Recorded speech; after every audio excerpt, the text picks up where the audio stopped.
Seeker. Written by Suzana Thompson. Performed by Heather Firth. Chapter 27. You should write a book, I suggest to Silas. It's what I wanted to talk about when I called him the morning after we got engaged, but I got sidetracked with other topics. About being deaf, I continue. You'd have to pretend like it's fiction, but I bet it would be a bestseller. I'm getting really excited by the idea now. Who would want to read about people dying? Silas asks.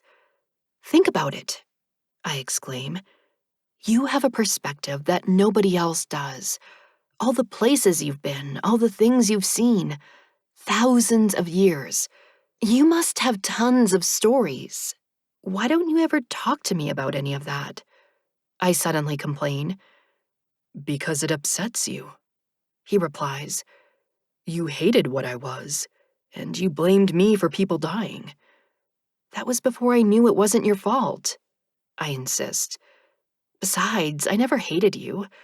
I just didn't want people to die.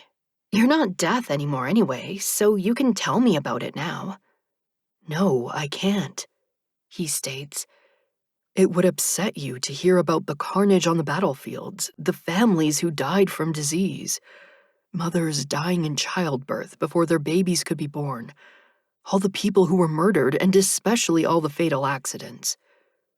He is gazing at me intently as he speaks, and I'm surprised by how mature he seems at this moment. Silas has often been clueless since he became human, but he has always been sincere. He has that complete honesty that children have, and that has made him seem more innocent than other people his age. Yet he's not really his human age, and he's seen more than I can imagine. I'm also realizing that he knows me better than I thought. It would upset me to hear about all those things. I don't want to hear about people dying, I admit. But a lot of people would be interested in a book like that. You could put it out as horror, make death all creepy and stuff. I bet they would even make a movie about it. You'd probably get rich off of it. That's not my purpose here. I know better than most how temporary this existence is. That's why I've been called to preach and convince people to think beyond this life. But how do you know there's anything beyond this life? I question, voicing my doubt for the first time. I'd been raised as a Christian, but I wasn't sure how much I actually believed in God. You've never died yourself, so how do you know what happens after people die? I've seen angels, he reminds me, and demons. That gives credence to what is written in the Bible. I've also experienced the miracle of becoming human. I was not born as other men were. Who else could do that besides God? He has a point. The existence of the supernatural is the only way to explain Silas's own existence. I saw his transformation into a corporeal being with my own eyes. He was definitely not mortal before, and I believe that he saw angels and demons, even though I haven't seen them myself. Not that I want to see demons. I shudder at the mere thought, and I hope never to see such a thing in my life. God is a being that I can't even imagine in my mind. He is more an idea than someone I can give form to. This thought makes me realize why people focus on Jesus, because we can picture him in our minds, whereas God is too intangible. God just seems so distant from us, I remark. It doesn't feel like he's really involved in our lives. I mean, obviously he's changed your life a lot, but I'm thinking that he hasn't helped much in my life. I still blame him for taking away all my friends. Why did it have to be all of them? Why couldn't he leave at least one of them alive? People distance themselves from God, Silas says. They don't even want to talk about him. Dylan has talked to me about everything else, but he didn't want to talk about God. When I asked him why, he said that it was boring. You can't talk about God with people at school, I warn him. They'll think that you're a religious freak like Tara. What is a religious freak? He questions in puzzlement. It's someone who just talks about God all the time. I explain. That's the kind of stuff you talk about with people at church, but you don't talk about it at school. Why not? Silas asks. Because it's not cool, I reply. People don't want to be preached at every day. Besides, not everybody believes the same thing, and some people are atheists. Dylan told me that he's Lutheran, Silas states. But he said that talking about church is boring and that I shouldn't marry you. I wonder how that ended up being part of their conversation. You told him that you're going to marry me? I prompt. He said that I'll miss out on all the hot girls at college. Silas elaborates. He said that having sex with just one girl is boring. He laughed when I asked him how sex could be boring, and he asked me if you're that good. I told him that I wouldn't be marrying you if you were a bad person. I laugh at his clueless response.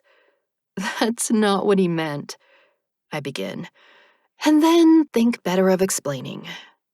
What did he mean? Silas questions me intently.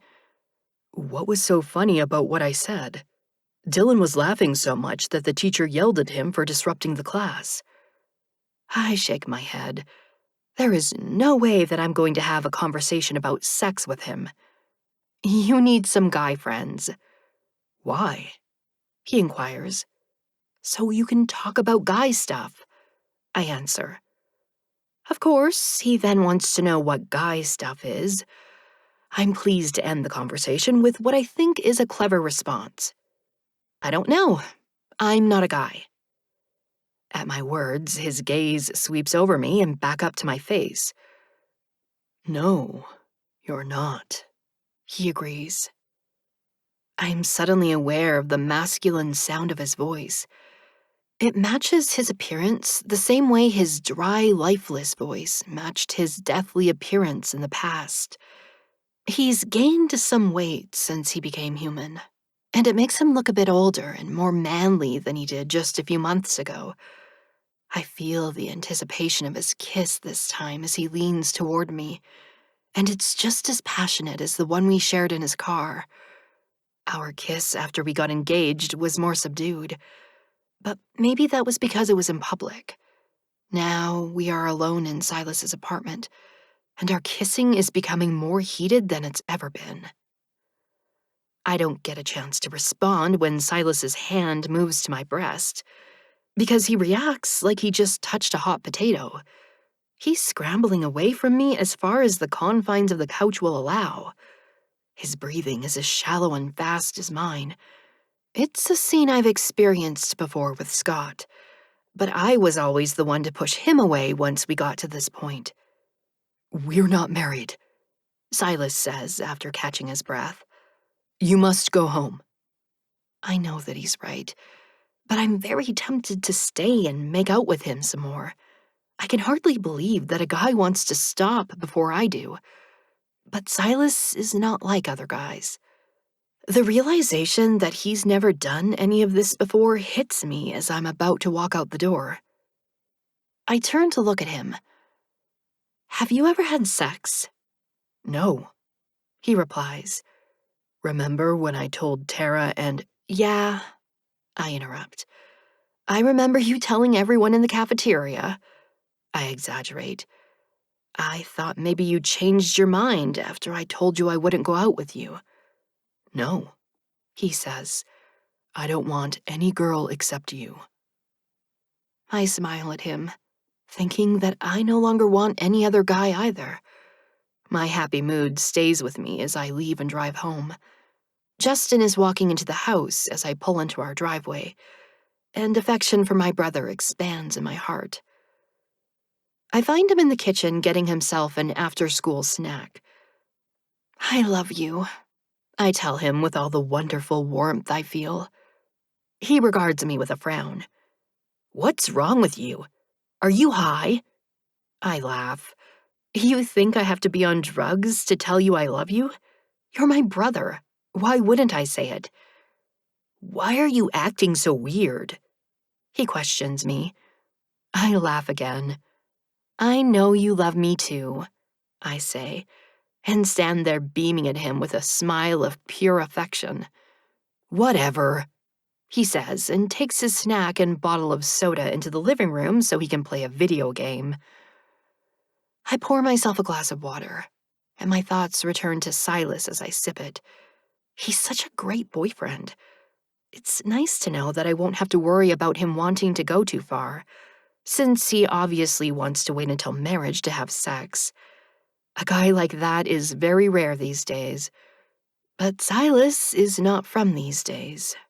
It's almost like I've got a guy from the past. I love watching romantic period movies like Pride and Prejudice. Scott hated them, and even Chloe wasn't into them. It's too slow, she would complain. Why doesn't he kiss her already?